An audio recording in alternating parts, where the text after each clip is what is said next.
Hello, this is Melissa Eakle. I am speaking on behalf of myself and Wayne Peng for the topic of tenure for our hot topic discussion.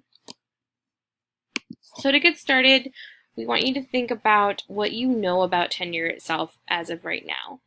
So please take a moment now and think about when you hear people talking about tenure, is it usually in a positive light or a negative light, or is it some combination thereof?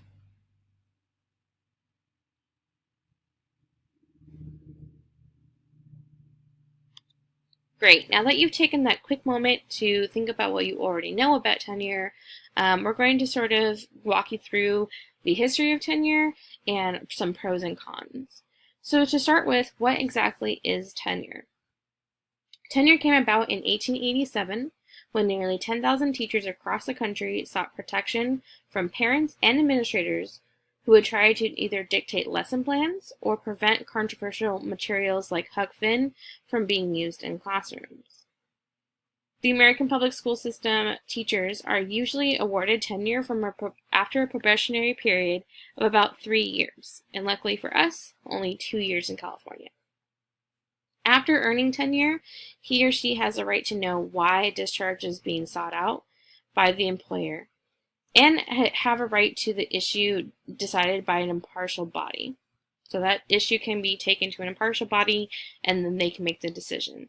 That way you don't have the administrator who wants that person out making that decision alone.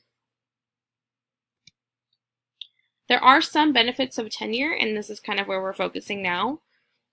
Tenured teachers are able to teach the way that they want to, without fear of termination for reasons that are unrelated to their performance, such as having different political views, religious beliefs, or lifestyle choices than the administration have themselves or that they approve of. Tenure also acts as a protection from student parents who might be seeking revenge. There have been teachers in the past who have been fired for being pregnant and different sexual orientations and things of that nature. Tenure is about due process and not about the guaranteed jobs for life. This is probably one of the misconceptions that many people have. It is not about guaranteed, you will never get fired, you're good for life. It is about due process and protecting the rights of those teachers. More about the benefits of tenure.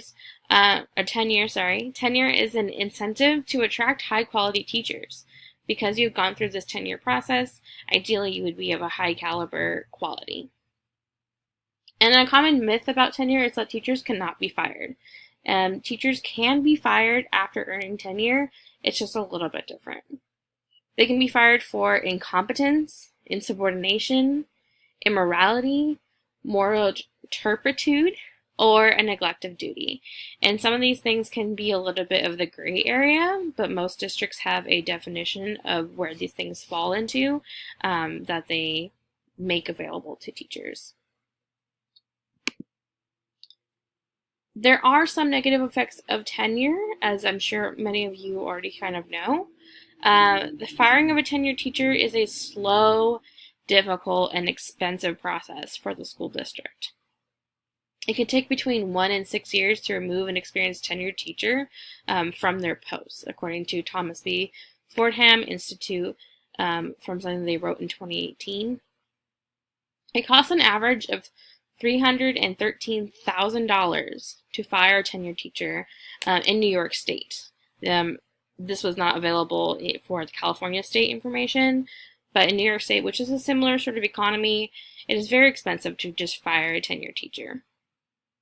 The first 2 to 3 years of teaching do not predict post-tenure performance.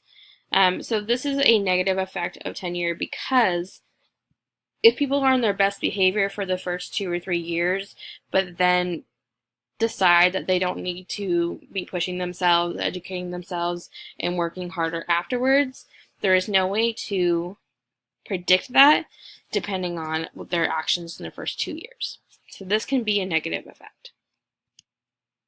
The other negative effect could be that tenure requires schools to make long-term spending commitments. It prevents districts from being fiscally flexible And contracts lacked provisions for declining enrollment or economic turmoil. If a district gets into a hot water spot where they can't afford to keep all their teachers, they may have to resort to doing layoffs instead of firing less competent teachers. The status of tenure today has changed over time, but institutions have not been filling tenure track positions as faculty retire or resign to take another position. So instead, we are seeing an increase in the numbers of faculty hired on with limited term contracts of 5 years or less, and an increase in the number of part-time temporary facility hired on. So you're seeing shorter contracts or more part-time contracts being made because they are unsure of the long-term future of their districts, schools, etc. So there are some fluctuation here happening. In California, the legislation has been discussed to add optional extra probationary year to the standard 2-year probation for teachers, along with the other conditions and restrictions advocated by the teachers' unions. So there are some things being added by the teacher unions. They think that they need to improve upon this basically probationary contract that they're doing. And instead of the 2-year that we've been blessed with in California, you guys can tell I'm a little bit partial to I think 2 years is good. They want to add another year, and I also see the benefit in that. But they want to make it 3-year like the rest of the country, which probably has its own set of pros and cons. The current system is not perfect by any means, but the issue that needs to be addressed isn't whether or not teachers' tenure should be available, but it is the issue that the issue should be, how do we ensure good teachers are rewarded with protections to do their jobs well and eliminate those ineffective teachers in a timely and cost-effective manner by an impartial party? So not to get rid of old teachers just because they're old teachers, because that's impractical and sort of biased, but to reward good teachers for good teaching while protecting those who are just being targeted. So I invite you to start a dialogue. We have a question for you to answer on the following slide. Please take a moment to comment in the section of the blog post your feelings on this next question. The question is as follows. What was the biggest misconception you had about tenure before watching this or observing this? And maybe add a little bit about how that's changed for you. We had to say the following here. Wayne had to say that the biggest misconception he had about tenure is that teachers cannot be fired. He used to think that tenure protects bad teachers, but it seems more like bad teachers are doing the bare minimum to protect themselves. He supports the notion of a due process to protect teachers who use methods of instruction that are unorthodox. He is also very verbal about his feelings in politics, and he thinks that it is important for people to discuss politics, to have a political system that truly is for the people. He does not want to be fired for being that way and being verbal about his opinions. I myself, the biggest misconception I had about tenure before I started this credential program was that tenure was the 10-year. I didn't understand that it was not that word, and in fact took 10 years to earn. Another major misconception that I had about tenure was that a teacher with tenure was almost impossible to fire. And as far as I knew, a teacher had to do something very wrong or very bad in order to be fired once they earned tenure. And because of that, I had a bit of a irritation when it comes to mediocre teachers who don't put in their fair share of effort, because I felt like they were being protected beyond reason.